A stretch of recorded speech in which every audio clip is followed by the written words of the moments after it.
Joris Carl Huysmans, la symbolique de Notre-Dame de Paris. C'est à Victor Hugo, à Montalembert, à Viollet-le-Duc, à Didon, que nous devons le réveil et des louanges dont se part maintenant l'art gothique, si méprisé par le XVIIe et XVIIIe siècle en France. À la suite, les chartistes s'en sont mêlés et ont parfois exhumé des layette d'archives, des actes de naissance portant le nom des maîtres de la pierre vive qui bâtirent les cathédrales. Les recherches continuent dans les cimetières à paperasse des provinces. Quel est à l'heure actuelle le résultat de ce mouvement qui détermina le romantisme? Celui-ci, tous les architectes, tous les archéologues, depuis Viollet jusqu'à Quicherat, n'ont vu dans la basilique ogivale qu'un corps de pie et de pierre, et ils ont expliqué contradictoirement les origines et décrit plus loin, ingénieusement, les organes. Ils ont surtout noté le travail apparent des âges, changements apportés d'un siècle à un autre. Ils ont été à la fois physiologiens et historiens. Mais ils ont abouti à ce que l'on pourrait nommer le matérialisme des monuments. Ils n'ont vu que la coque et l'écorce. Ils se sont obnubilés devant le corps et ils ont oublié l'âme. Et pourtant, l'âme des cathédrales existe. L'étude de la symbolique le prouve. La symbolique, qui est la science d'employer une figure ou une image comme signe d'une autre chose, a été la grande idée du Moyen Âge. Et sans elle, rien de ces époques lointaines ne s'explique. Sachant très bien qu'ici-bas tout est figuré, que les êtres et que les objets visibles sont, suivant l'expression de Saint-Denis l'Aréopagite, les images lumineuses des invisibles, l'art du Moyen Âge s'assigna le but d'exprimer des sentiments et des pensées avec des formes matérielles variées de la vitre, de la pierre, et il créa un alphabet à son usage.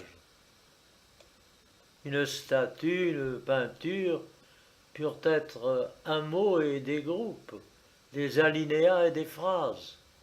La difficulté est de les lire, mais le grimoire se déchiffre.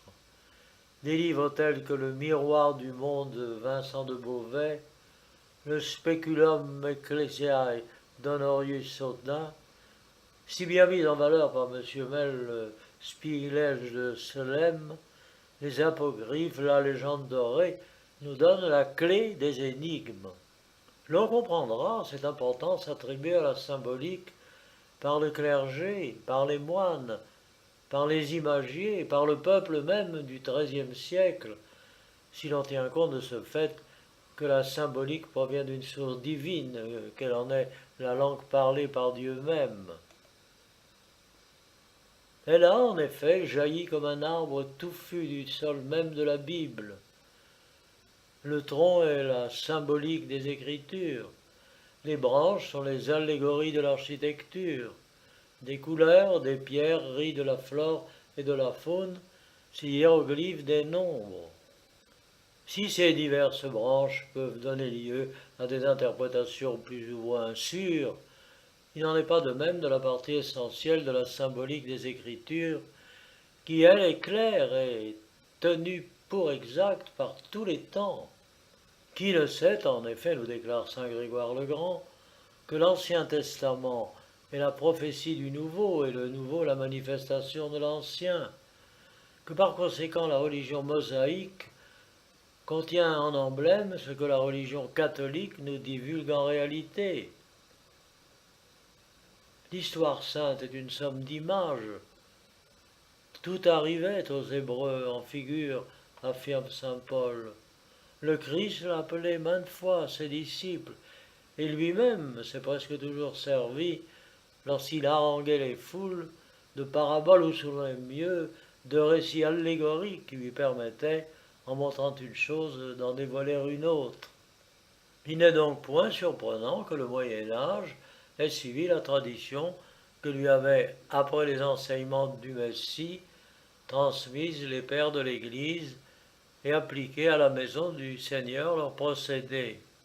Cela dit, nous devons ajouter qu'en su de cette précaution d'enclore dans une cathédrale les vérités du dogme sous les apparences des contours et des espèces de signes, le Moyen Âge a voulu traduire en des lignes sculptées ou peintes les légendaires et les évangiles apocryphes, être en même temps aussi qu'un cours d'hagiographie et de pieux fabliaux, un sermonnaire narrant au peuple le combat des vertus et des vices, lui prêchant la sobriété, le travail, la nécessité évoquée par la parabole des vierges sages et des vierges folles, d'être toujours prêt à paraître devant Dieu, le menant peu à peu, tout en l'exhortant le long de la route jusqu'au jour de la mort qui lui découvrait brutalement, dès l'entrée même de la basilique, dans les tableaux du jugement dernier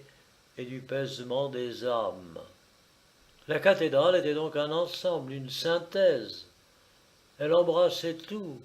Elle était une Bible, un catéchisme, une classe de morale, un cours d'histoire, et elle remplaçait le texte par l'image, pour les ignorants. Nous voici loin, avec ces données, de l'archéologie de cette pauvre science de l'anatomie des édifices. Voyons maintenant, en usant de la doctrine des symboles, ce qu'est Notre-Dame de Paris, quel est le sens de ces divers organes, quelles paroles elle profère, quelles idées elle décèle. Voyons maintenant, en usant de la doctrine des symboles, ce qu'est Notre-Dame de Paris, quel est le sens de ces divers organes, quelles paroles elle profère, quelles idées elle décèle. Ses conceptions et son langage ne diffèrent pas de ceux de ses grandes sœurs de Chartres, d'Amiens, de Strasbourg, de Bourges, de Reims. Tout au plus cache-t-elle une arrière-pensée qui sent un tantinet le fagot et que j'expliquerai plus loin, et nous pouvons donc, pour elle comme pour les autres, l'étudier en lui appliquant les théories générales du symbolisme. Occupons-nous d'abord de l'intérieur. Durand, évêque de Mende, qui vécut au XIIIe siècle, c'est-à-dire à l'époque même où fut construite Notre-Dame, nous enseigne que ces tours représentent les prédicateurs. Cette assertion confirme par la signification assignée aux cloches qui appellent aux chrétiens, avec leurs prédications aériennes, les vertus qu'il leur faut pratiquer s'ils veulent parvenir au sommet des tours, image de la perfection que cherchent à atteindre en s'élevant les âmes. Suivant une autre exégèse formulée dans le Spicilège de Solesmes par Pierre de Morat, évêque de Capoue, les tours représenteraient surtout la Vierge Marie et l'Église, veillant sur le salut de la ville qui s'étend sous elle. Le toit est l'emblème de la charité. Les tuiles destinées à abriter le temple des pluies sont les soldats qui protègent l'Église contre les emprises des païens. Les pierres des murailles, soudées entre elles, certifient d'après Saint-Nil l'union des âmes et, suivant Hugues de Saint-Victor, le mélange des laïcs et des clercs qui constituent la société chrétienne, qui sont, dit-il, les deux flancs d'un même corps. Et ces pierres, liées par le ciment qu'Yves de Chartres assimile à la charité, forment les quatre grands murs de la basilique, les quatre évangélistes selon le Tractatus Super Aedificium de Prudence de Troyes, et selon la traduction d'autres écrivains, les quatre vertus principales, la justice, la force, la prudence, la tempérance. Les fenêtres sont les emblèmes de nos sens, qui doivent être fermés aux vanités de ce monde et ouverts aux dons du ciel. Elles sont garnies de vitres, laissant passer les rayons du soleil de justice qui est Dieu. Elles sont encore, d'après la théorie d'Hugues de Saint-Victor, les écritures qui éclairent, mais repoussent le vent, la neige, la pluie, similitude des hérésies que le père de la division et du mensonge forme.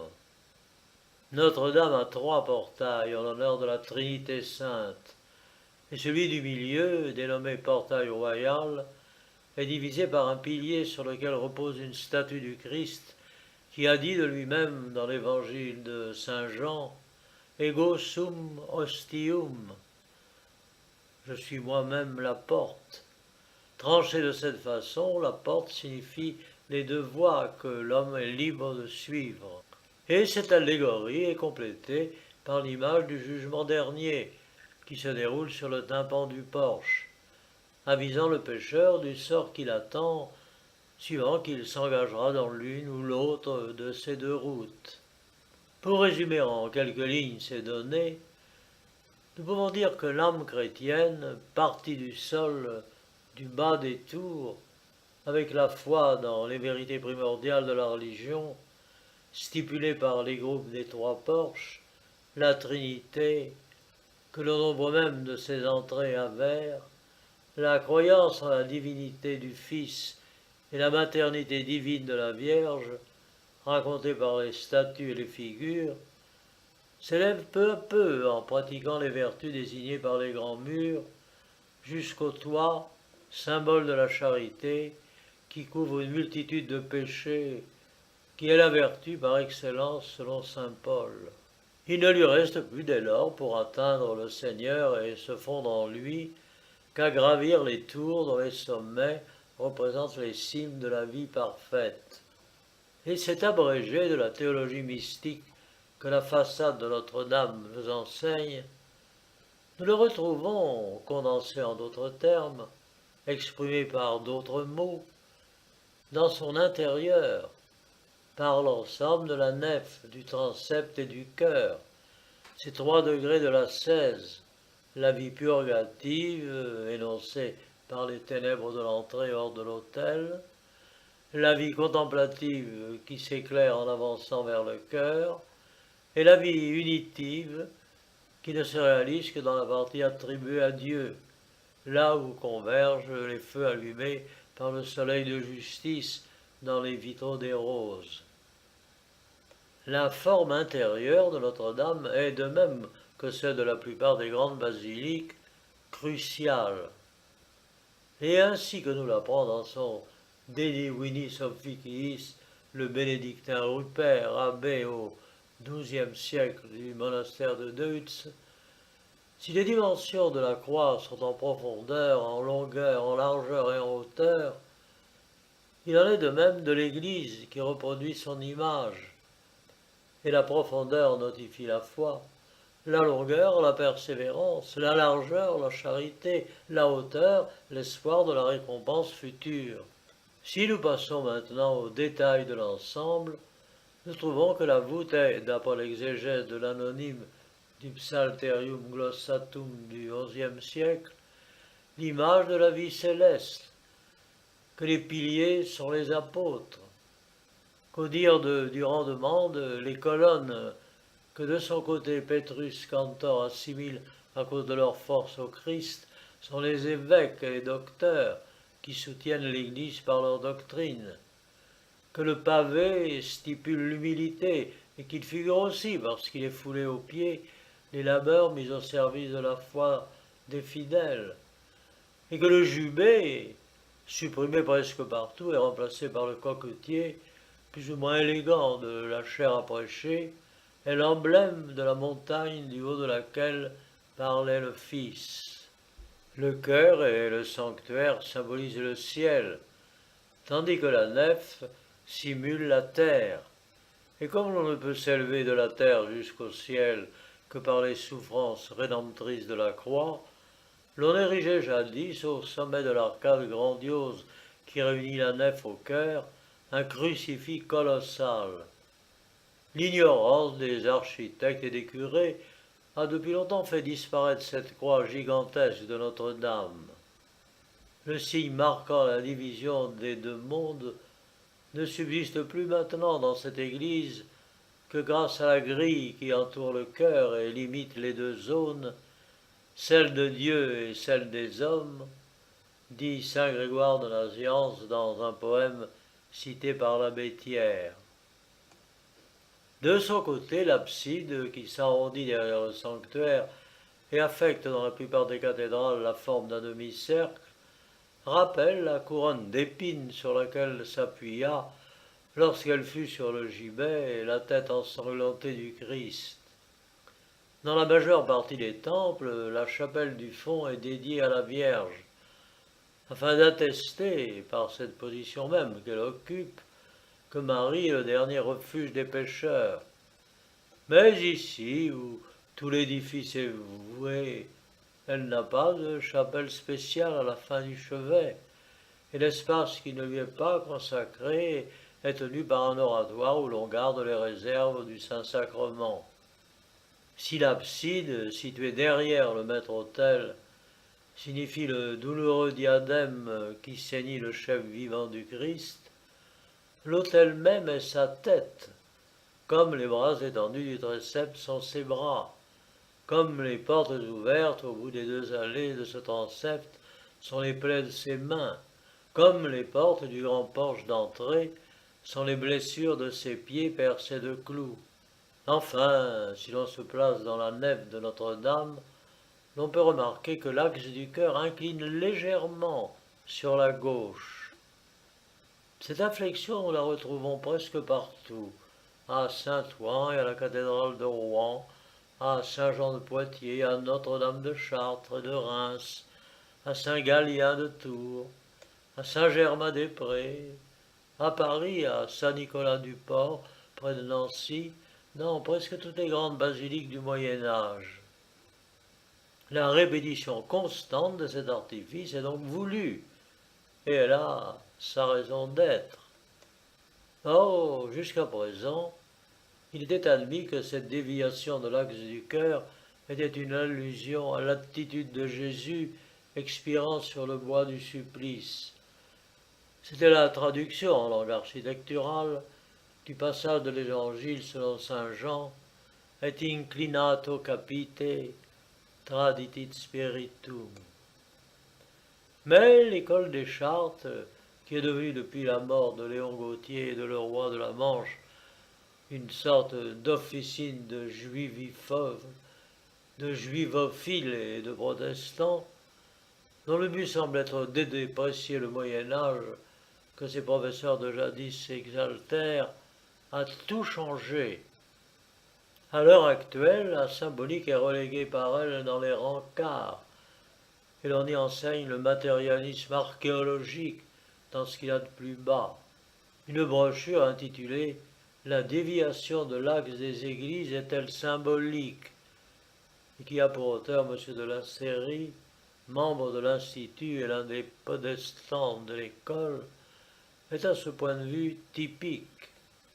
M. de la Série répond par la négative à sa question, déclare qu'il n'a découvert aucun texte du Moyen-Âge relatif à ce sujet, et il ajoute aussitôt « Si jamais le hasard en faisait sortir quelqu'un des arcanes de nos bibliothèques, je ne crois pas qu'on dût y prêter grande attention, car il serait assez isolé pour qu'on pût hardiment en contester la valeur. Voilà qui est simple. Cette façon de prendre les devants pour nier l'importance de tout document qui réduirait sa thèse à néant est pour le moins ingénue. Elle est, dans tous les cas, prudente. Mais en même temps qu'il nous atteste que l'inclinaison du chevet des cathédrales n'est pas intentionnelle et n'a pas été inspirée par aucun dessein mystique, il tente de nous fournir les raisons de cette constante anomalie des axes et de nous expliquer les causes pour lesquelles les architectes des basiliques du Moyen-Âge la commirent. Et c'est alors que ce vétéran de la paperasse nous exhibe des arguments dont l'extraordinaire indigence désarçonne. Après avoir raconté ce que nous savons déjà, que les cathédrales ont été bâties par étapes successives et non d'un seul jet, très sérieusement il nous dit « Il en résulte que les architectes qui présidaient à la suite des travaux avaient à raccorder les maçonneries nouvelles avec les parties antérieurement construites Et c'était là un problème dont on comprendra toute la difficulté si l'on songe que la célébration du culte dans une partie de l'Église obligeait à élever entre cette partie et le chantier où se poursuivaient les travaux des cloisons ou des murs qui interceptaient complètement la vue. Or, les gens du Moyen Âge, ne connaissant aucun des instruments qui permettent aux modernes de se repérer avec précision et de raccorder, malgré tous les obstacles, les lignes les plus compliquées, éprouvaient le plus grand embarras pour prendre leur repère, et une erreur minime avait pour conséquence une déviation très marquée dans les alignements. Et ce n'est pas plus malin que cela. Les permanentes irrégularités des cathédrales tiennent simplement à ceci que les architectes du Moyen Âge ne savaient pas leur métier et n'étaient pas pourvus d'instruments modernes. Un tablier de bois tendu entre la partie construite et celle à construire suffisait pour leur faire perdre la tête, et tous se trompaient. Aucun dans ces calculs ne tombait juste. Et évidemment, les tire-lignes qui ont bâti au XIXe siècle Saint-François-Xavier, Notre-Dame-des-Champs et Saint-Pierre-de-Montrouge étaient fort supérieurs comme science aux pauvres architectes qui ont édifié les cathédrales de Chartres, de Reims, de Paris, car eux n'ont pas commis d'inadvertance. Ils ont respecté les règles intangibles du cordeau. Ils n'ont pas fait pencher le cœur de leurs églises. Telles sont les leçons d'orthopédie monumentale qui se débitent maintenant à l'école des Chartes. Mais laissons ces pédantesques balivernes et revenons à Notre-Dame de Paris. Elle n'est, pour la récapituler, qu'une des pages du grand livre de Pierre écrit au XIIIe siècle sur notre sol, et dont elle ne fait qu'enseigner dans l'Île-de-France le même cours de théologie mystique qu'enseignent en même temps dans la Beauce, dans la Picardie, dans la Champagne, ces sœurs de Chartres, d'Amiens, de Reims, en nous bornant à en citer trois. Elle se sert du même idiome qu'elle, et cette unanimité de doctrine et d'expression se comprend si l'on considère que les artistes n'ont jamais été à cette époque que les interprètes de la pensée de l'Église, ainsi que le fait justement remarquer M. Malle dans son substantiel volume sur l'art religieux du XIIIe siècle. Dès 1787, les pères du Second Concile de Nicée déclaraient que la composition des images n'était pas laissée à l'initiative des artistes. Elle relevait des principes posés par l'Église et la tradition religieuse, et les pères ajoutent encore: l'art seul appartient aux artistes, l'ordonnance et la disposition nous appartiennent. Il y eut donc immuabilité de théorie et de langue, et les maîtres maçons et les imagiers n'eurent qu'à se conformer aux règles de la symbolique que leur indiquaient les moines ou les prêtres. Mais ce dialecte hermétique, clair pour ceux qui l'entendaient, était-il compris du peuple? Nous pouvons le croire d'après les quelques renseignements que nous possédons. Yves de Chartres, dans son De Sacramentis Ecclesiasticis Sermones, nous affirme en effet que le clergé apprenait la science des symboles au peuple, et il résulte également des recherches de Dom Pitra qu'au Moyen-Âge, l'œuvre du pseudo-Méliton, évêque de Sardes, qui contient une clé des allégories employées par l'Église, était populaire et connue de tous. Cette symbolique officielle, si l'on peut dire, était donc accessible à tous les croyants. Mais il en est une autre qui figure à Notre-Dame de Paris, une symbolique occulte, compréhensible seulement pour quelques initiés. Celle-là dérive de ce que l'on nomme les sciences maudites, très pratiquées au Moyen Âge. A-t-elle été insérée à l'insu du clergé, qui n'y vit goutte? sur certaines parties de la façade, où les formules en furent-elles dictées aux imagiers par un prêtre adepte de l'astrologie et de l'alchimie? On ne le saura jamais. Ce qui semble le plus probable, c'est que les dresseurs de thèmes génétiliaques et les souffleurs de corps nus ont cru découvrir après coup, dans des sujets purement religieux, des intentions qui n'y étaient pas. Toujours est-il que Notre-Dame de Paris est peut-être une des seules cathédrales en France où de semblables secrets auraient été cachés sous le voile apparent des Écritures. Deux des portails de la façade, le portail royal, celui du milieu et celui de Sainte-Anne et de Saint-Marcel qui longe le quai, sont ceux devant lesquels se sont réunis au Moyen Âge et depuis les adeptes de l'astrologie et les philosophes de la chrysopée. Au portail royal, 4 figures sont censées représenter les symboles de la pierre philosophale. Elles sont contenues dans 4 médaillons qui se font vis-à-vis 2 par 2 et qui sont encastrés non dans le portail même, mais dans les contreforts. Ils sont là, à taille d'homme, très en évidence, séparés de tout l'ensemble décoratif de la porte. Ils représentent à gauche le premier, en partant du haut, Job sur son fumier rongé par des vers que l'on voit et entouré d'amis. Le second, un personnage étêté manchot, qui traverse, appuyé sur un bâton ou sur une lance, un torrent. Dans sa monographie de la cathédrale de Paris, M. de Guilhemy déclare qu'il est impossible d'identifier cette figure. Il est en effet difficile de savoir de quel nom ce bonhomme s'appelle. Il a l'attitude de Saint Christophe, franchissant, appuyé sur son bâton, une rivière, et l'arc et les flèches que l'on aperçoit à ses pieds seraient bien ses attributs, car il fut avant tout que d'être décapité, tué à coups de flèche, et devint même, à cause de ce genre de supplice, le patron des arbalétriers. Mais la place en haut du médaillon, pour y loger l'enfant Jésus sur ses épaules, manque, et d'ailleurs nul indice n'existe d'une statuette brisée près du dos de la tête cassée du saint. Ce n'est donc pas le Christophore, et ce passant garde jusqu'à nouvel ordre l'anonymat.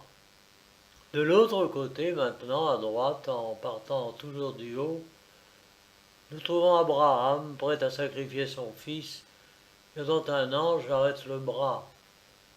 Lequel bras a disparu, ainsi qu'Isaac tout entier et une bonne partie de l'ange. Enfin, près d'une tour, un guerrier casqué vêtu d'une cotte d'armes, protégé par un bouclier qui lance contre le soleil un javelot. Celui-là serait Nemrod, qui, d'après une ancienne tradition, serait monté sur une tour pour livrer bataille au ciel et à ses habitants. Si nous nous plaçons au point de vue de la symbolique chrétienne, ces bas-reliefs ne suscitent aucune difficulté d'interprétation.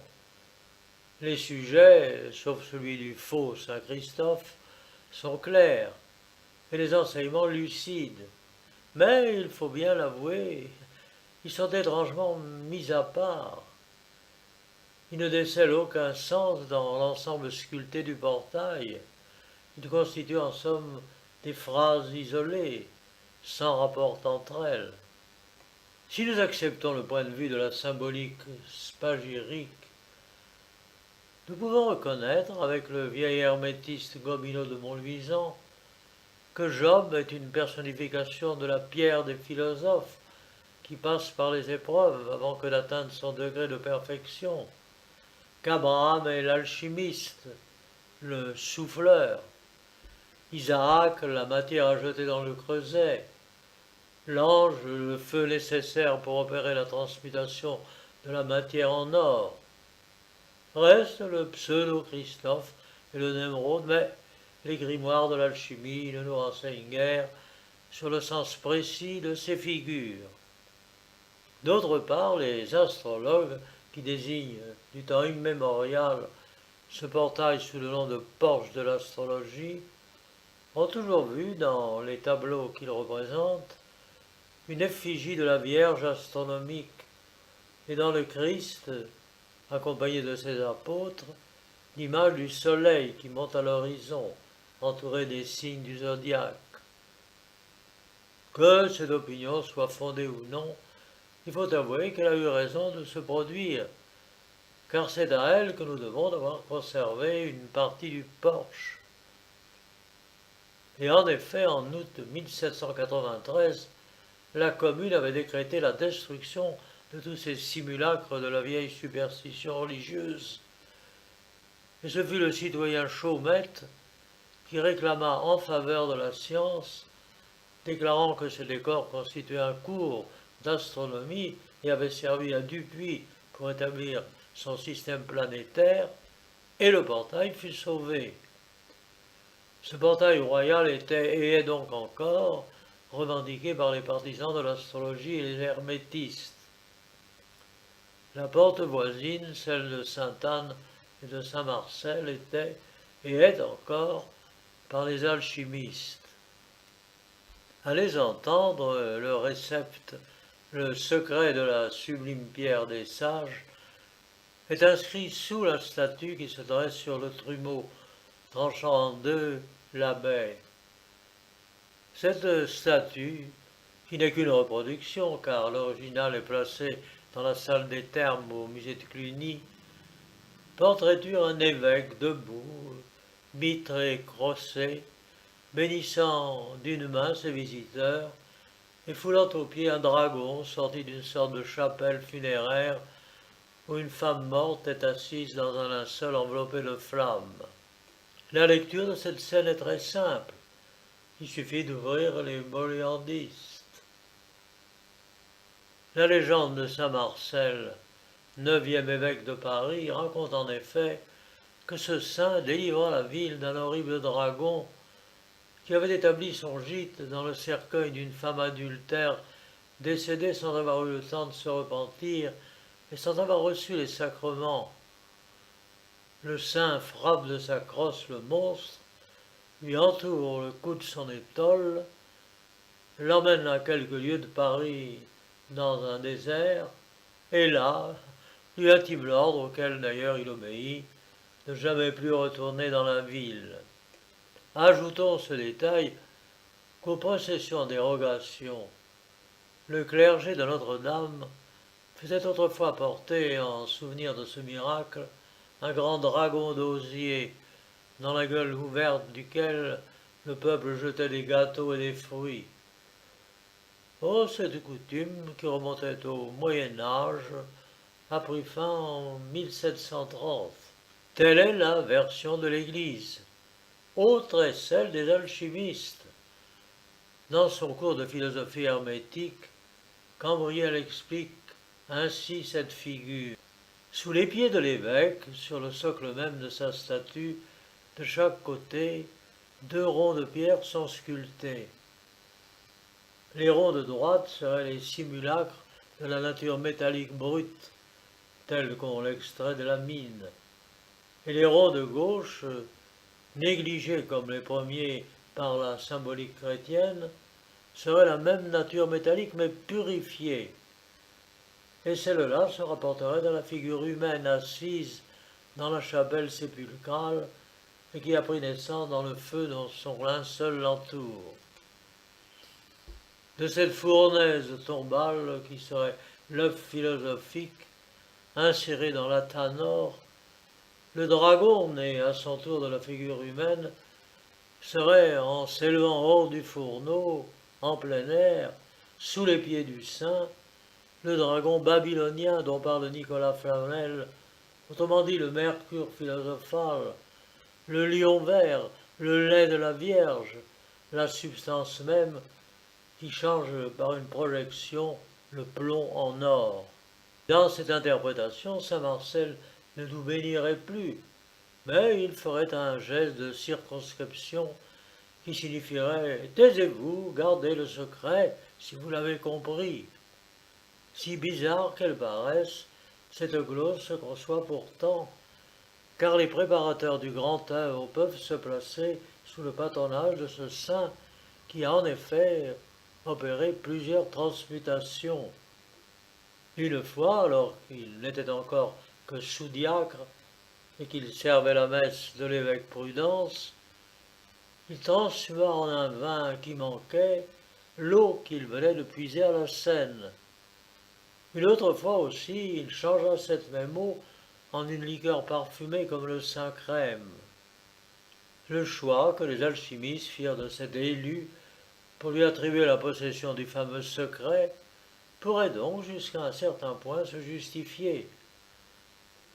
Cependant, il convient d'observer que le patron officiel des spagyriques au Moyen Âge ne fut pas saint Marcel, mais bien saint Jean l'Évangéliste, soit parce qu'une très ancienne légende nous le montre savant dans l'art de traiter les minerais de fer, soit parce que deux vers, pris en un sens éperdument littéral, de la séquence tissée en son honneur par Adam de Saint-Victor, nous le représentent fabriquant avec du bois, de l'or et avec des cailloux, des gemmes. Que ces explications puissent sembler erronées, c'est bien possible, mais qu'importe. Que plus fabuleuse encore nous apparaisse cette autre légende relatant qu'un scrupule de la pierre des sages a été caché par l'évêque Guillaume de Paris dans l'un des piliers du chœur que l'on reconnaîtra si l'on suit la direction de l'œil d'un corbeau qui le regarde, sculpté sur l'un des porches. Il ne nous en chauffe pas davantage. Ce qu'il sied simplement de retenir, c'est que plus que ses congénères, Notre-Dame de Paris est mystérieuse, plus experte peut-être, mais moins pure, car elle est à la fois catholique et occulte, et elle greffe sur la symbolique chrétienne les réceptes de la Kabbale. En tout cas, ces discussions ne prouvent-elles pas que, sauf de nos jours, cette basilique fut toujours envisagée tel qu'un traité de symbolisme, s'exprimant à mots couverts, parlant à l'exemple du Christ en parabole.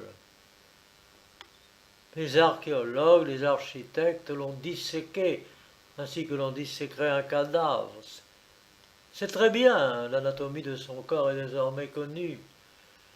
Les romanciers comme Victor Hugo ont créé, d'après elle, un décor plus ou moins véridique pour y loger des personnages imaginés de toutes pièces, et cependant le poète a été le seul, alors, qui ait eu une vague intuition de la symbolique du Moyen-Âge, lorsqu'il a écrit sa comparaison fantaisiste de la façade royale trouvée d'une grande fenêtre flanquée de deux petites, ainsi que le prêtre est flanqué, pendant la messe, du diacre et du sous-diacre à l'autel. Il reste désormais à décrire, autrement qu'en un rapide abrégé, ces êtres spirituels, sa vie intérieure, son âme en un mot. La vraie monographie de notre cathédrale serait celle-là. Mais le positivisme architectural ne fait que s'accroître. Et malheureusement, le clergé s'éloigne de plus en plus de questions qu'il aurait pourtant intérêt à ne pas dédaigner.